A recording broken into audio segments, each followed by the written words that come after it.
آسان درس قرآن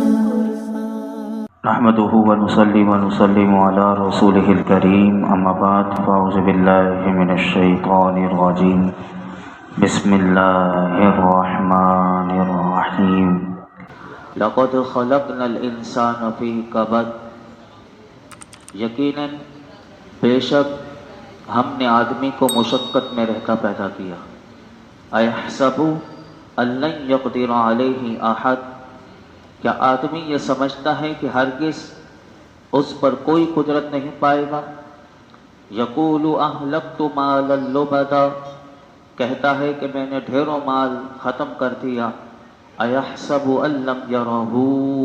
احد، کیا آدمی یہ سمجھتا ہے کہ اسے کسی نے نہیں دیکھا. اللہ رب العالمین نے انسان کی حقیقت کو بتایا ہے. جیسے گزشتہ کل ہم نے سماعت کیا تھا کہ بے شک ہم نے آدمی کو مشقت میں رہتا پیدا کیا. یہاں پر یہ جو فرمایا کہ کیا آدمی یہ سمجھتا ہے کہ ہرگز اس پر کوئی قدرت نہیں پائے گا، تو مفسرین کا ایک قول اس کے بارے میں یہ ہے کہ یہ آیت ابو الاشد اسید بن کلدہ کے بارے میں نازل ہوئی. یہ انتہائی مضبوط